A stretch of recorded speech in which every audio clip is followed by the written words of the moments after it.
welcome to KoshienCast, the podcast that's almost as much fun as playing Zelda Breath of the Wild. My name is Matt, and joining me today is a very special guest, Matt. Hello. Hey, well, it's good to be back in the present tense. This is, for the first time in a couple weeks, not a pre-recorded episode. Right. So, I am now married, wedded. Hey, congratulations. Honeymooned, yes, you were there. So yes, I was.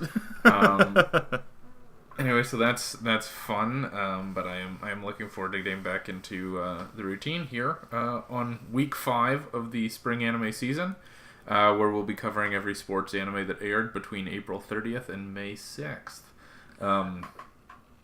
I have one important announcement, which is that I bought a Nintendo Switch, which is a pretty big deal, pretty transformative. Right. I've been able to play Breath of the Wild on a Wii U, but you could have too, I guess, but you chose to wait for the Switch in order to finally play it. Yeah, I mean, I just knew that if I got it on the Wii U and played it, I would end up getting a Switch later and playing it again on... Right. I mean, I didn't feel the need to purchase the game twice. Right, and as you know, I'm kind of a collector, so I'm just kind of like, Right. whatever, it's fine. I'll end up playing it again on the Switch anyway. I know it, may as well just play it now on the Wii U. Also, one other announcement I do have, real quick. Mm-hmm. We do have to change our format a little bit with Encouragement of Climb. Earlier today, I sat down to watch Encouragement of Climb. I threw it on, and I noticed something very odd about the first episode of the second season. It was 13 minutes long. And so then I naturally decided, okay, well, let me check out some of these other episodes. So, our original plan was to cover 3 episodes a week for Encouragement of Climb. Because, we kind of figured that'll just get us through the entire season. Well, as it turned, we did not realize that the second season actually has longer episodes. Because what series does that? Well, yeah, because the first season, the episodes were 3 minutes long apiece. Right. So we were doing 3 at a time. It was 9 minutes. Yeah, exactly. But yeah, so what we've decided to do instead is just do 2 episodes per week, because we feel like that's still manageable without having anything overwhelming. So we'll do 2 episodes a week for the rest of the spring season, and then with whatever's left, we'll just do 1 episode a week for about the first half of the summer season to finish it up. Right. Yeah, exactly. So it's not exactly elegant, but it'll get the job done. Yeah, pretty much. We kind of just want to make sure we get through it, but at the same time, we don't really want to kill discussion on it, so... Right.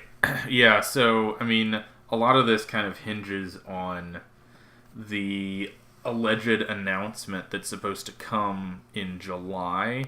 There's supposed to be an announcement about Encouragement of Climb, but they haven't specified exactly what it is. My guess is that means that they're going to announce that there will be a new season in the fall. But if they somehow announce that there will be a new season in the summer, and they're announcing it in July, and they're going to announce, this new season is going to start basically right away, then we'll cross that bridge if we have to. Yeah. But as long as we get this done by the end of summer, I think we'll be okay. Yeah, definitely. So, Matt, if you don't mind, I would like to move on to Yowamushi Pedal. Go right ahead. Okay, cool. So, this is episode 17. It begins with a very ominous cold opening with Komori, ominously looking over his bike after washing his hands and claiming he's going to ride in the Inter-High.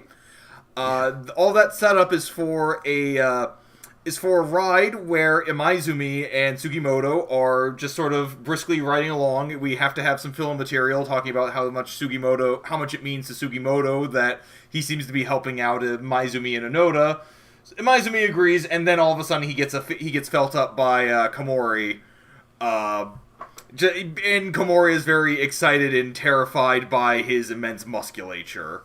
Also, there are some scenes about Onoda freaking out over having to be the front runner of the Inter-High, because, he was the winner of the Inter-High the previous year, and he's kind of freaking out, wondering how it is he's even supposed to ride a bike now. Aoyagi comes in and kind of calms him down a little bit and tells him, hey, you're carrying the souls of our team, of our seniors with us, and that'll be, and just keep in mind that'll drive you forward. Yeah, you're not the same racer you are before, you are stronger. And the episode kind of ends in a nice little place. With Onoda now feeling confident and ready to start off the Inter-High. And the episode ends with them shooting off the gun, signifying the beginning of the race. Right. So, yeah, not a lot of meat to this episode. Not really a lot of anything to this episode. No. Oh. It's supposed to be building tension, right. I guess? What were you going to say? Oh, one small thing I did mention. Well, there was one other reveal this episode. It wasn't important. It was Midosouji basically screwing over one of the other racers on the team. Basically, it's meant to be a mind game for the rest of them because for the rest of the teams in the Inter-High because he basically is replacing the guy with Komori. Yeah, so there's this side character on the team that we're never really introduced to, and up until the day of the Inter-High, he told this other guy on their team that he was going to be the sixth man on their team. Then he switches him out at the last minute for Komori, the masseuse, and the rest of his team is all confused. Midosouji never talks to them about any strategy, never even has Komori practice with them, so none of them even knew he was anything other than a masseuse. They didn't even know he knew how to ride a bike. Which just does not seem like a way to build a successful team if your own team members don't know the strengths and abilities of the people riding with you. Right, and I mean, to be fair, that does play into what Midosouji's character was last season. Yeah, once again, because he is incapable of changing, even though, by all accounts, he should have. Because what was the point of everything he went through last season if he's exactly the same character? Right, exactly. Like, literally all he learned was, I need to be more evil? Yeah, exactly. Or I need to have an equally evil person with me. Right. Like, because, I mean, I guess he has learned to trust on somebody else, but, like, he needs to... And I guess but it doesn't really seem like this is really that much of a change for him, because his entire reaction to Komori from when he was introduced was like, I finally have somebody useful. And I mean, I guess the fact that even Midosouji acknowledges him does kind of signify, I guess, some level of talent for him. I guess that's supposed to be the whole, like, ooh, he's really that good because even Midosouji trusts in him. Yeah. At the same time, I kind of feel like I actually don't have a problem with the way that their team is playing out with the whole, like, hiding it from the rest of his teammates, you know. Like, I think that would have been a great way to introduce, like, a new rival school. Well, yeah. I mean, once again, we've only seen the three schools. Like, it's as if no one else is even in this race. Right. And like, the way I'm seeing, like, the way that this is playing out in my head, in a series that had a little bit more foresight or, you know, one actually was, like, trying to mix up its formula a little bit, like, they would have, like, Midosouji would have learned his lesson from last season and, you know, would learn to finally ride for his friends or whatever. Sure. And then, you know, like, what I'm seeing here is then you have some other new scheming main character, you know, who's maybe a bit of, like, a Midosouji light. And then during the race, like, Midosouji actually has to go up against him and kind of, and, you know, he races against him and, you know, he has to show him, you know, this is the era. I used to be like you. Yeah, exactly. And then they have, like, a big, like, climactic race against one another. And then that guy can beat Midosouji because, you know, that proves, like, no, this guy is the real deal. He is terrifying. But no, it's just Midosouji again. Yeah. Like, and I mean, I guess I can kind of understand the mentality somewhat because, you know, it's like, well, why bother making a new Midosouji if you have Midosouji lying around? But, but yeah, I don't know. I digress. Yeah. So you did mention the scene where Sugimoto and Amaizumi are warming up together. They're just on this short track where they're getting ready for the race, and Komori sneaks up on them. And then he grabs Imaizumi's leg and sticks his hand up Imaizumi's shorts. Right. It's super creepy looking. And Imaizumi reacts like, hey, did that guy just touch me? Like, super calm, like, you know, especially for what a 16-year-old boy would not react that calmly to someone sticking their hand up his pants. Right. It feels like it was a scene that was written explicitly for, for fan service. Yeah, fan service, essentially. Yeah, exactly. It's like, oh, here we go. Here's this character reaching up this boy's shorts. And I don't know, I feel like it kind of crossed the line there a little bit. Yeah. Like, you know, it comes with the territory of these shows. Sometimes, you know, have these kind of weird, like, suggestive moments. That one got a little bit too close for comfort. Yeah, it was a little too well animated. That reach and stuff. Right. It was just built to be rewatched.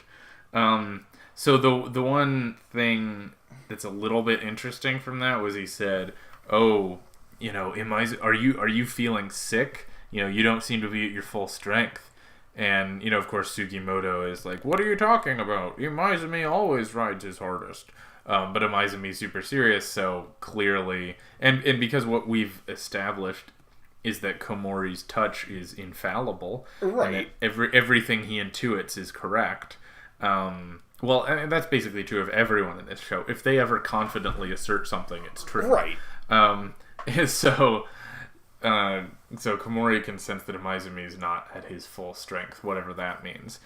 So where do you think they're going to go with that? Because obviously that's foreshadowing something. Well, considering the fact that this entire series is built around... This entire season is built around just replicating the past season, I'm going to... Oh, he's going to be Kinjo and he's going to get injured partway through. Yeah, exactly. And then he has to pass on his will to the rest of the team. It's going to be Kaburagi. Yeah. And he's going to be like, "Kaburagi, you have to be the ace now," or something awful like that. Yeah, exactly. Because, again, the series apparently can't come up with any new material.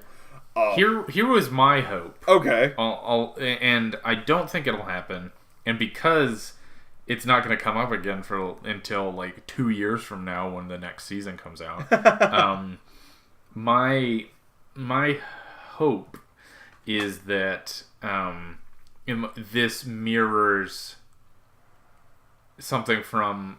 Well, so they were talking a lot about alternates, how someone who's injured doesn't have to ride again. So what if that means that Imaizumi gets injured, but it's not on the last day, it's like Kinjo did, it's on like the first or second day, and so then he gets substituted for Koga, and then Koga wins the inner high. It's not gonna happen. But what if it did, though? It would make a much more interesting series if they actually like just dumped a main character like that. Yeah. But Imaizumi is way too popular, and this current arc was written at a time when the popularity and like the fan base of Yowamushi Pedal had already been established. I would be absolutely shocked if this actually amounted to anything else. Yeah, I can't imagine they're actually going to have a substitute come in. I think it's like we said, he'll just like pass on his spirit to Kaburagi. Right. It'll be awful because Kaburagi continues to be awful. And what about the fact that he didn't... Like, Kaburagi was the most super supportive, nice teammate, even though he spent the whole last episode being like, "Is this team even strong? What am I doing here? What if they all suck?" Yeah, no, that got kind of thrown by the wayside here during this episode, where he has to come in for a little anime group fist pound there and be like, "Yeah, I'm part of this team too. Like, we're all going to give you our strength, Anoda." It's like, wait, weren't you just complaining? Like, weren't you just speculating that Anoda wasn't as good as you thought he was? And in fact, exactly, yeah. And if anything, right now Anoda's proving it because he's freaking out. Right. Shouldn't there be some aside where Kaburagi's like, "Oh, look, he's freaking out like a weakling. Maybe he's right. Maybe everything I believe is a lie." But no, he's just super calm, of course, because the show is ridiculous. Yeah, there really needs to be like a breakdown of this team, and then have them rebuild themselves back together in the middle of the Inter High. Because that's gonna. I mean, of course, that's gonna happen. Right, but it feels like if they're gonna do that, they need to be doing that now. Right. Yeah, exactly, because all their problems have been, except for Imaizumi's hidden shortcoming or whatever, all their issues have been resolved. Yeah. They're pretty much set. So, we'll see. Hopefully we can get through the first day by the rest of this season, but I'm not necessarily... Oh, jeez, like... I think we could, at least the first day. I think they could, yeah. Like, hopefully they can do the first day in 8 episodes. I mean, I think that's actually pretty consistent with the first... With 7, with the second season, the first season of the show. The second season of Yowamushi. Yeah. I think that's actually pretty consistent with it, so... We'll probably get another couple big races in here, and then we'll get like a nice climactic end to the first season, and then there'll be some big twist at the... Like, if this season actually ends with the with the captains of all 3 teams having a 3-way tie, I'm just done. Yeah. Yeah. I could see it. I could see it. Yeah. So, if you don't mind, would you at all be opposed to moving on to something else terribly disappointing, onto Tiger Mask? That was a really smooth transition. I just want to compliment you on how concise and efficient you were with your words there. I am a wordsmith. What can I say? Yeah. You're a word something. Alright, so this is Tiger Mask episode 30. Picks up directly where the last episode left off. And so NJPW and GWM are facing off, and Ms. X declares that they are going to have a quote-unquote final showdown. And the GWM is going to challenge NJPW in one climactic battle, and their champion, Tiger the Great III, is going to fight the NJPW champion, and whoever wins gets to force the other organization out of Japan, effectively. And Tiger Mask himself is disconsolate because he's effectively betrayed both sides, and now he realizes he's lost his shot to fight the third. He doesn't know what he's going to do. He has some reconciliation with Takaoka and Hinata. And he managed... It's not Hinata, is it? No, it's not. It's Haruna. Haruna. Gosh, all these shows are starting to blend together. I didn't even notice. It's fine. So he gets put in a separate match before the final showdown in this against a new wrestler, of course, from GWM named Universal Mask, who is a gymnast, and they put some bars on top of the wrestling ring, so he's swinging from these bars and landing on Tiger Mask. But then Tiger Mask gets some prescient advice from Fukuwara Mask while he's announcing, and figures out the key is to fight back. It's not really clear. And he manages to defeat Universal Mask. And the only other important reveal is that Fukuwara Mask and Tiger the Great III have a little run-in at the end of the episode. And Tiger the Great reveals that Fukuwara Mask used to be his coach in Tiger's Den, but Fukuwara Mask left because he got sick of it. Right. So can I just say real quick, I think Fukuwara Mask is about the only really redeeming thing about this show.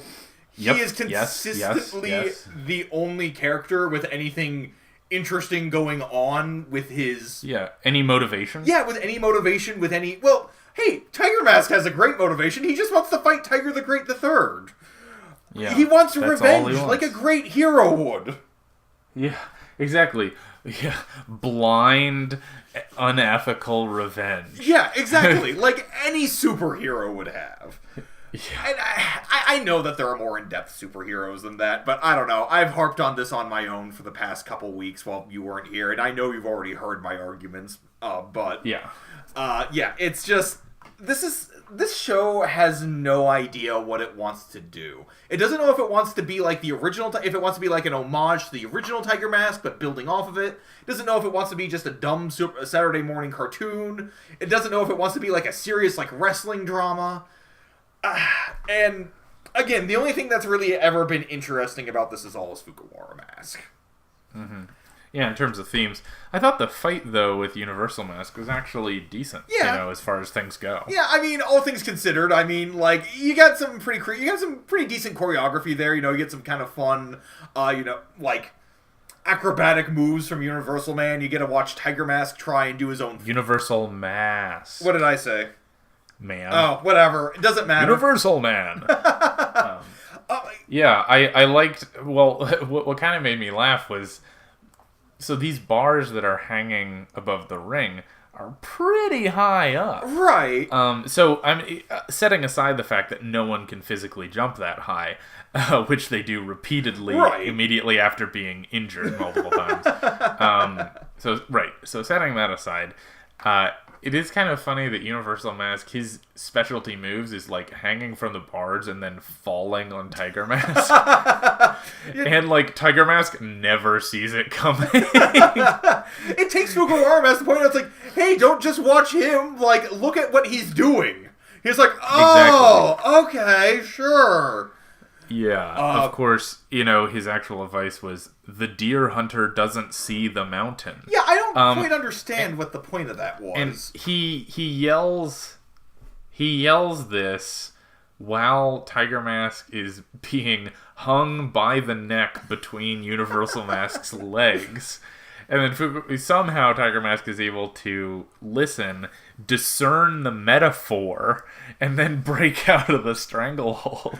Right. I guess what it means is that, like, okay, if you're a deer hunter, you're looking straight in front of you, but you're not looking at the mountain.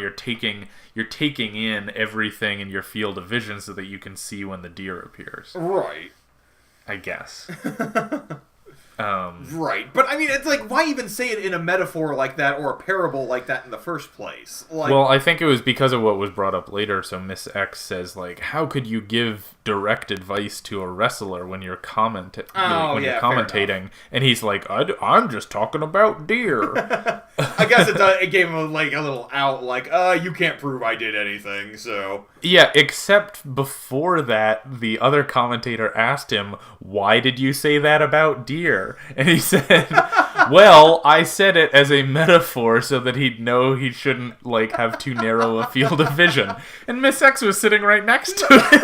Yeah, I didn't really quite think that one through. Yeah, and then she's like, why did you give advice? He's like, oh, talking about deer. She's like, I just heard you. Like, just because you dress up like a clown doesn't mean I can't hear you. Can I also bring up something kind of silly in this episode, which was, so, like, you didn't mention this, about the fact that he went up against Universal Mask. This was a big reveal because he was actually Miracle 4. He was the mysterious fourth member of Miracle 4. And they have this big reveal where he takes off his mask and is hiding... And it's a new character you've never seen. Yeah, exactly. It's like, aha! I am Universal Mask! Okay, we don't know who Universal Mask is! Well, I guess, again, like you were saying, because this show doesn't know what it is, that is a reveal for people who watched the original. Because, like Takaoka said...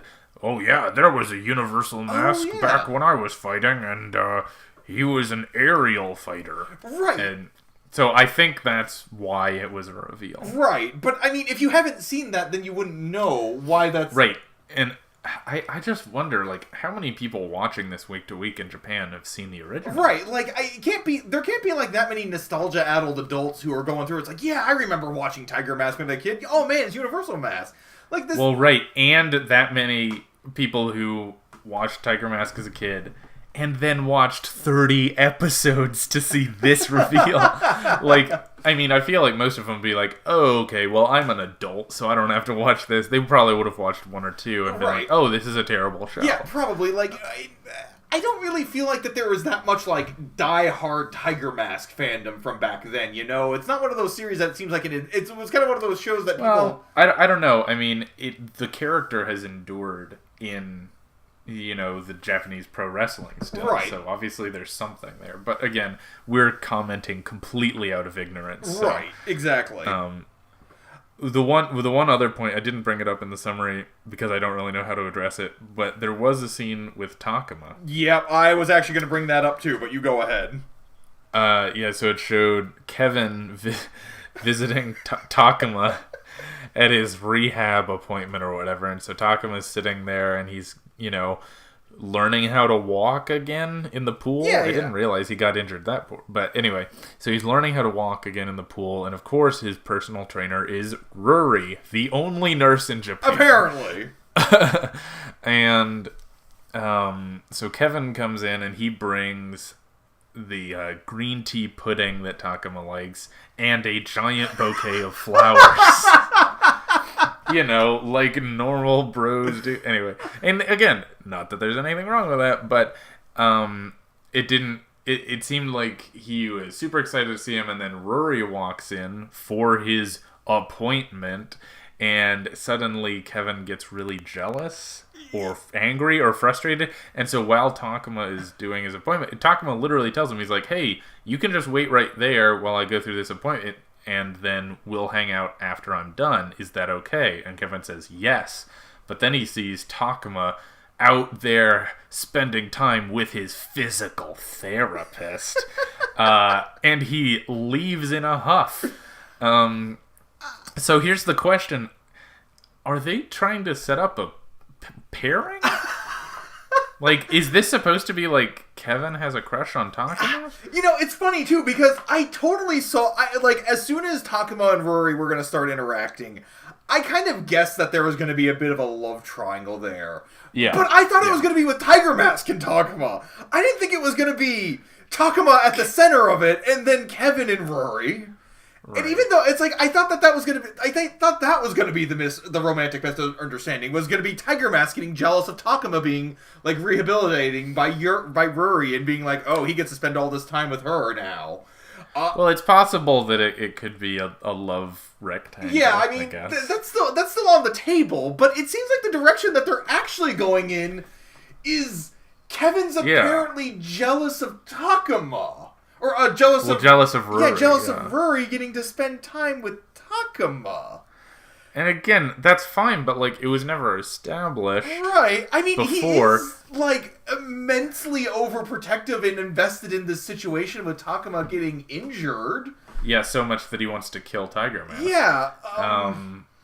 But yeah. Anyway, it just seemed that scene. That's the only interpretation I can get from it because that scene couldn't have accomplished anything else. Right. It didn't offer anything else. He brought flowers. Like, that right there is kind of like, okay, that's not something that dudes generally do for one another. Like, two guys who are probably like in their mid-20s, they're not bringing each other flowers. Right. And again, like, so if this is the direction the show wants to go, great, fine. Right, but it seems to do it in episode 30 out of 39 and to bring up this, new plot element. And anyway, once again, the show spreads itself too thin. It tries to have too many plots, none of which are earned. Right, exactly. But I'd like to talk about a show which does actually earn its plot points. Please. Specifically, Big Wind-Up. Episode 5. This episode jumps into the third inning of Nishira's practice match with Mihoshi. And there's a lot of focus on this episode of Kano and Mihoshi trying to understand each other. And there's sort of a lot of build-up on why Kano is really fixated on Mihashi's performance, and as such, when he actually gets up to bat against Mihoshi, he gets tricked by one of the pitches. He grounds out and he tries to dive into first base. So Kano dives into first base, but he still gets called out. And then his catcher Hatake criticizes him. He's saying, like, why are you risking getting an injury in a practice game? You shouldn't dive into first. And he says, like, why aren't you taking it seriously? Mihashi's a great pitcher and we need to go out there and score some runs, yada yada. So when Kano comes back on the mound, he ends up giving up a walk, he gives up a couple base hits, and he ends up giving up 2 runs in his inning, and it seems like he's really thrown off his game. Mihoshi gets back together as a group, and Oda sort of counsels them, says like, hey, whatever happened in the past, we need to come together as a team now, we need to focus on the task at hand, and we need to take Mihoshi seriously. Separately, Abe sort of figures out that Mihoshi, even though he is doing well, he still, in his heart of hearts, wishes he could be back on the Mihoshi team. He still regrets the fact that he didn't earn their respect. So Abe realizes that part of the reason that Nishira needs to win is in order to convince Mihoshi that he belongs with them, not with the Mihoshi team. Right. Yeah. So I think one of the strongest aspects of this episode Well, there were 2 points I was really impressed by watching this episode. The first of which was when Kano went up to bat, and there's this part where Abe analyzes him, and he's kind of, and it kind of goes through this. He kind of like mentions like, it's like, okay, so he does this, like he's doing the same routine that he did when he first was up the bat, so he's superstitious. He's really focused on Mihashi, so he's clearly taking this game seriously. He's definitely not careless, despite the fact that it seems like he's swinging towards anything. And, kind of goes on like that. And what was really there are 2 things that really impressed me about that. First of all, it's a great way to kind of, it speaks a lot to Abe's character. It really goes, like, in depth with, like, just the level of analysis that Abe can go through. Like, it's a great way to build his character. And then secondly, and I think what was most important to me, was the fact that it can make this sort of scene compelling with very little animation. Mm-hmm. Yeah, it's just sort of looking back and forth between the 2 characters, but it is still really, it's interesting in terms of revealing the strategy at hand. Right, exactly. It's able to kind of do this with it's like, this was a show that was really suited for the budget it had, because it can rely on the strength of the original writing, and on just the mind game that's being played here without having to, and that way it can actually save its animation, because it's not a terribly animated show. Like, it doesn't look bad at all, but it can kind of save, like, its animation budget for just those moments when it needs to. Otherwise, it can kind of rely on the strength of the writing. And that was just something that that really hit me when I was watching that scene. Yeah. The second scene that really stuck out to me was when Oda was calming the group.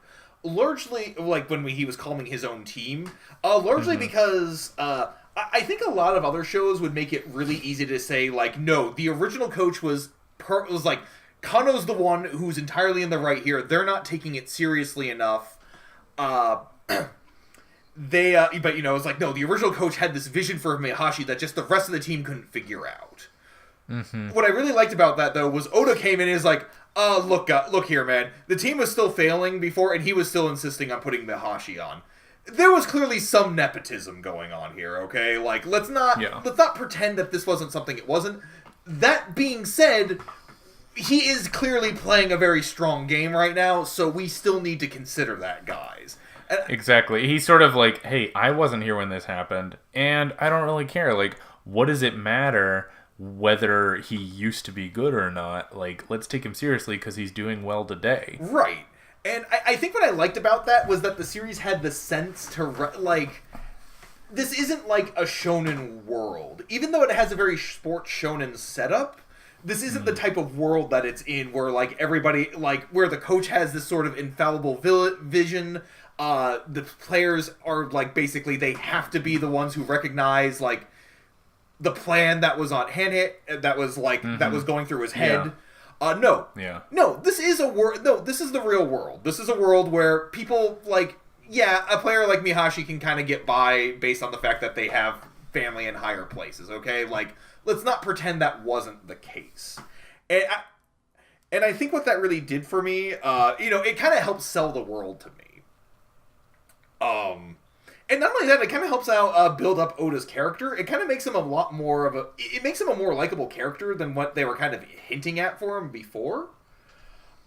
Because when he first was introduced, he kind of just sort of came off as just sort of the lazy, uncaring one. It's like, I'm just the star player. It's like, I'm going to play my own game here. He actually has a much more pragmatic view than pretty much any of the other characters we've seen. Mm-hmm. A lot of the other ones on Mihoshi are pretty tied up in what happened in junior high. Right. And they're still trying to work through what happened in junior high to some degree or another. Yeah, definitely. He's a nice outside presence for them. Mm-hmm. But yeah. No, I agree. I thought it was a really fun episode. It was, of the shows we watched this week, this was definitely the best one. Which is a shame because it's not even airing right now. Right. Right.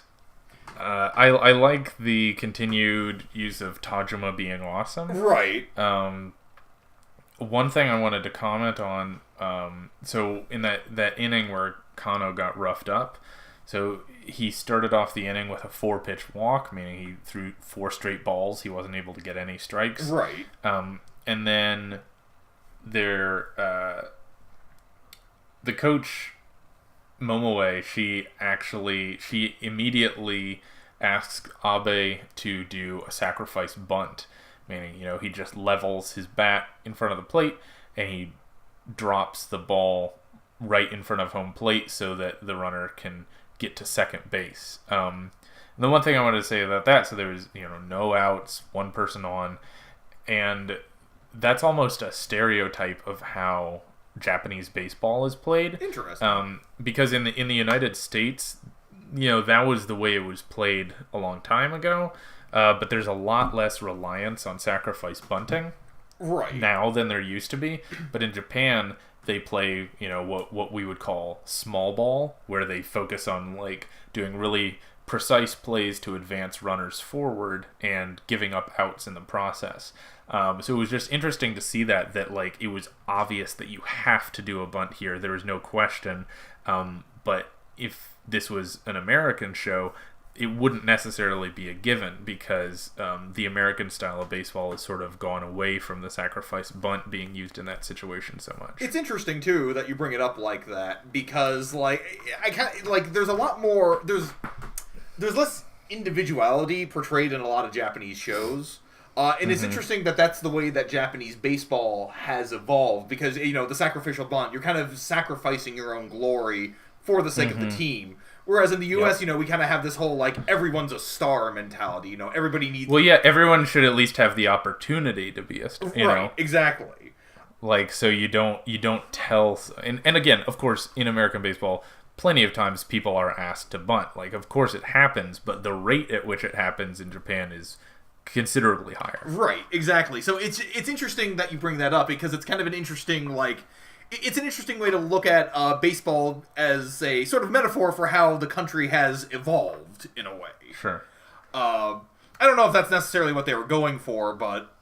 Oh, no. I mean, I think what they were going for is just this is what a normal baseball game looks like in Japan. Right, and that's kind of a lot of the theme of the show. It's portraying, what baseball is really like. It's kind of taking away a lot of the romance of it.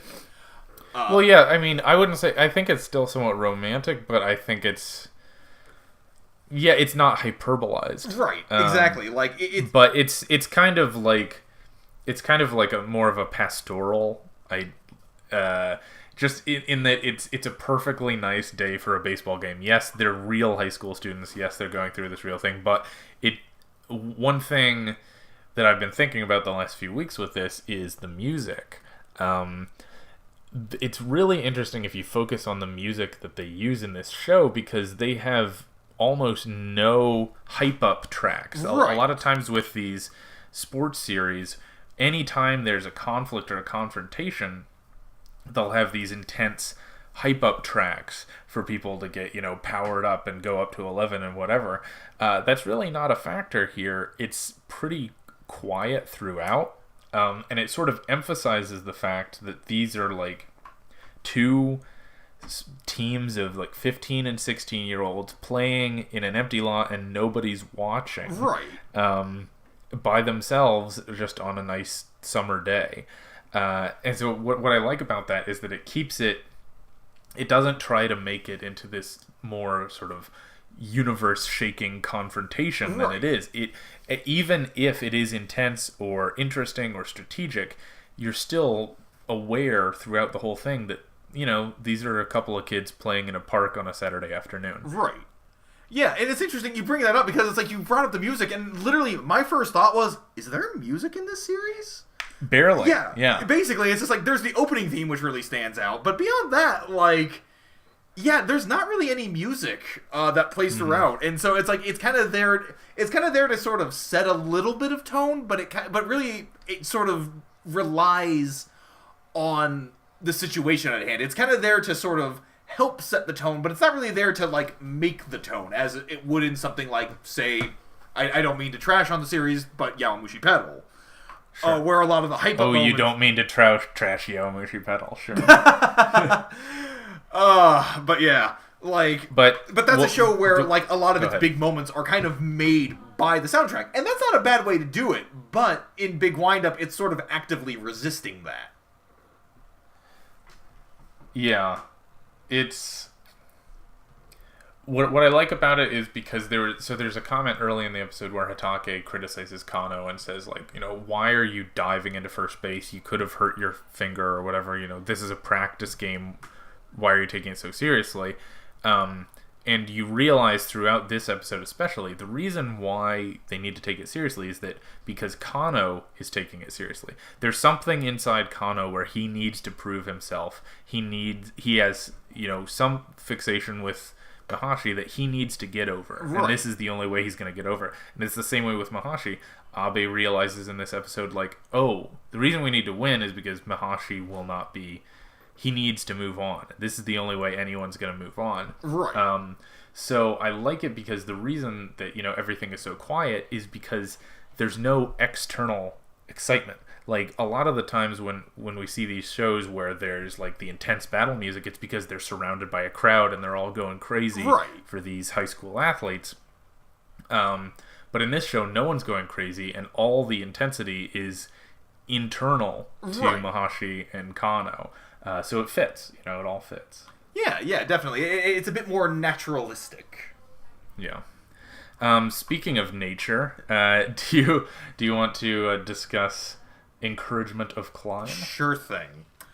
So I am covering episodes 1 and 2 of the second season. Of the second season, yes. Sorry, I should specify that.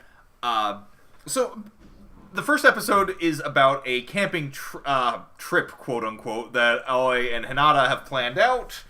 Originally, I think they were talking about before about going a little further in, but Aoi's mother kind of vetoes that because she, you know, Aoi is just sort of just getting into this stuff, and, you know, she doesn't want, like, a bunch of girls kind of isolated out in the middle of nowhere.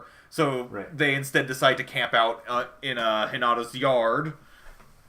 And they invite along Kaede and Kokona. So their little friendship group is growing. They have a lovely night camping. They have this whole thing where they... there's this whole thing where they have to clean up when they were making food, and Hinata decides against it and said she goes take a bath, but then everybody else gets a bath, and then they spend the night. It's just sort of out in the tent having fun, and then that's pretty much the entire episode. Second episode has a little bit more meat to it. It follows... So the entire premise of the episode is that Hinata wants to impress or surprise Aoi with a viewpoint of Mount Fuji. So she decides to... So she gets Kaede and Kokona together, and they sort of... they plan out where they're going to go so that they can surprise her with this beautiful view.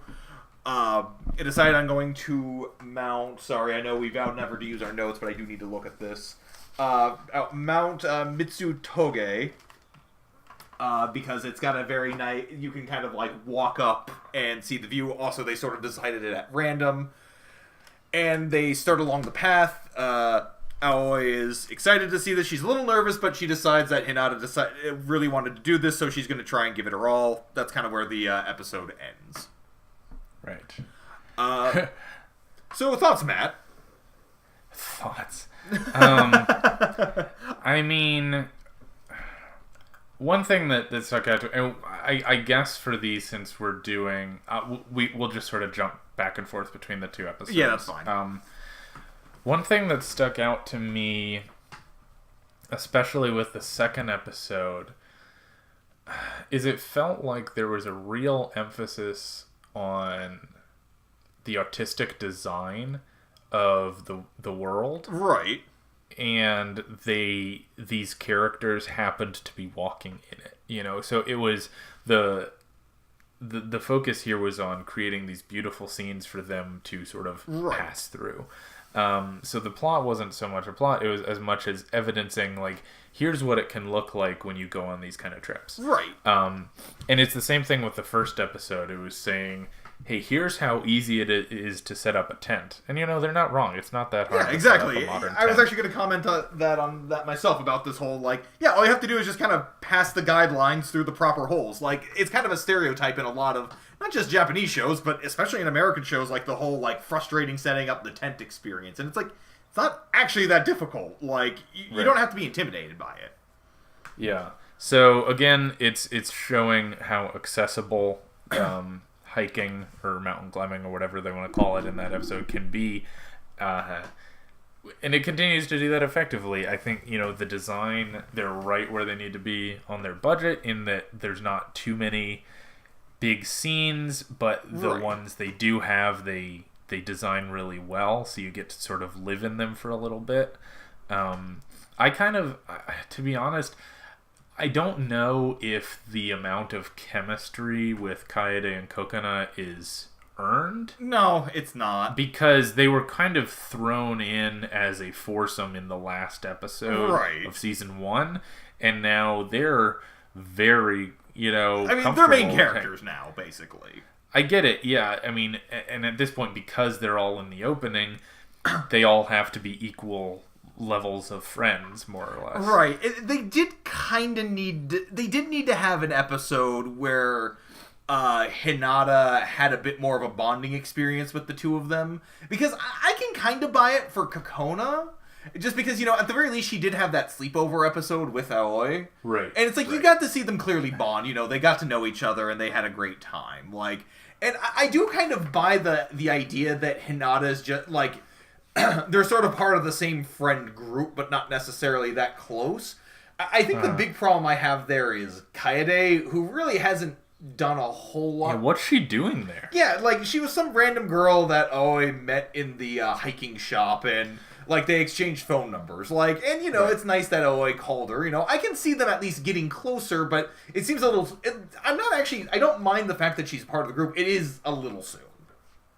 Yeah, it's just funny because I'm trying to imagine someone who, she's a year older than Aoi and Hinata. Right. She's like 2 or 3 years older than Kokona.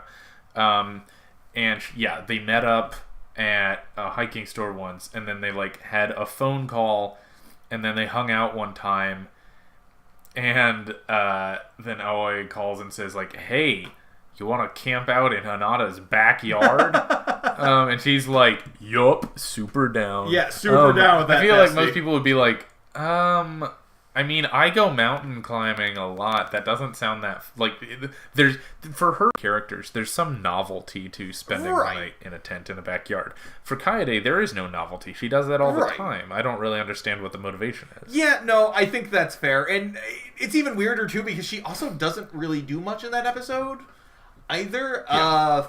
Other than, like, walk around with just her sports bra on, and everyone's like, "Whoa, Kaede." Right, well, to be in their defense, the concern about that was that she was doing that in Hinata's living room, and, she does live with her dad. Yeah, I get it, but it just seemed like, does this scene need to exist? No, probably not. But you know what? I'm gonna give it some credit. I'm gonna give the show at least a little bit of credit. You were talking about the colors before. I think what I do appreciate about it is that they got cute girls walking around and being cute girls together. But what's interesting about that is that the girls themselves have very soft colors to them, so that they feel like they're more part of the scenery. Mm-hmm. They blend in. They blend in really well. So it doesn't really feel.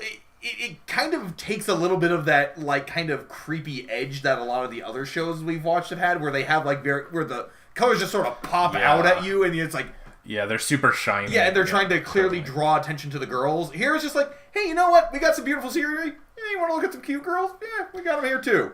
Right, I mean, but yeah, and the tones, especially with their clothing and stuff, is a lot more natural. They don't wear these bright, crazy colors. Yeah, exactly. Like, they feel like they should at least be where they are. Yeah, and those look like normal outfits, not so fan servicey outfits per se. Precisely. And even with that scene with Kaede, again, like, a little annoying, but again, she was wearing a sports bra. Like, all things considered, they didn't capitalize on the size of her boobs, which a lot of shows do. They didn't really focus on, like, having her wear anything particularly revealing. Right. So that was nice. The one thing, my one complaint was actually from a scene in the first episode, when they were in the tent and they were like, "Oh, we should talk about tell romance stories or whatever." Yeah. And so they all go around and they ask, "Oh, are there any boys you like?" And they all separately revealed that, "No, I am interested in no boys." Just so that, you can have your waifu all to yourself. Yeah, it's a little much. Hey, to be fair, Kokona apparently has a crush on Muma, the mascot deer. Yeah, it's like a reindeer mascot. Yeah, whatever. I mean, really. Yeah.